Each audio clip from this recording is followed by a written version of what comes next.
დიახ, მოგესალმებით ქალბატონო ინგამ. მადლობა ეთერში შემოსვლისთვის.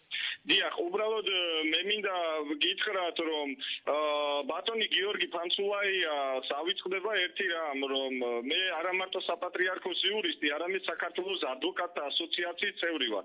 ამიტომ, როდესაც ის საუბრობს, ამ შემთხვევაში მას აუცილებლად მოუწევს ეთიკის კომისიის წინაშე შესაძლებელი წარდგომა, იმიტომ რომ არ შეიძლება კოლეგის მიმართ არაეთიკური გამონათქვამები თქვა. მით უმეტეს ახლა მის გვერდით ყოფნა პიროვნებმა რაც არ უნდა ისაუბროს, ეს საერთოდ არ მაღელვებს. დიახ, საერთოდ არ მაღელვებს დანარჩენი პიროვნებების კომენტარი, მაგრამ ადვოკატმა არ შეიძლება ადვოკატის წინააღმდეგ რაიმე ისეთი გამონათქვამი თქვას, რაც შეიძლება გახდეს ამ საკითხის განხილვის საგანი. აქედან გამომდინარე, ამიტომ ცოტა კორექტულად ისაუბროს. ახლა მეორე საკითხი, ის დოკუმენტები, რომელსაც კიდევ ერთხელ უწმიდეს, რომ შეურაცხყოფას აყენებს და აფრიალებს რაღაც მინდობილობებს, ეს დოკუმენტები ჩვენთვის გარკვეულწილად ცნობილია, მაგრამ ახლა თქვენს ეთერში მე მას მოუწოდებ, რომ საქართველოს საპატრიარქოში ოფიციალურად წარმოადგინოს ამ დოკუმენტების ასლები და მე გაძლევ პირობას, რომ ამაზე ოფიციალური პასუხი გაეცემა საქართველოს საპატრიარქოს. რას ამბობთ პატრიარქის მინდობილობაზე როცა საუბრობს? მე ჩვენ კარგად ვიცით იმ შინაარსის შესახებ და უბრალოდ ადვოკატს არ ეკადრება თან მით უმეტეს კოლეგის მიმართ რაღაც არასწორი გამონათქვამების გამოყენება.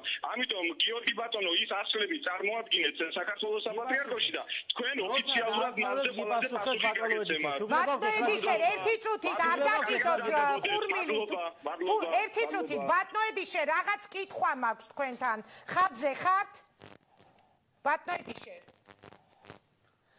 შეკითხვა უნდა დამესვა რაღაც თუ არის საშუალება ბატონედიშერთან ისევ რომ დაგვაკავშიროთ, მე პროდიუსერს მინდა ვთხოვო, ეხა ჩემი Facebook-ი და ტელეფონი არის აფეთქებული სხვადასხვა ინფორმაციებს მწერენ ერთი თუ მეორე მხრიდან, შესაბამისად ასე გადამოწმების გარეშე ხშირ შემთხვევაში მიწევ შეიძლება რაიმე ინფორმაციის გაჟღერება, ამიტომ მე არ მინდა მასთან საუბრის გარეშე დავსვა ეს შეკითხვა, თუ არის საშუალება ბატონედიშერთან რომ დამაკავშიროს პროდიუსერმა. გიორგი, ვიწყებ ისევ თქვენგან. პატრიარქის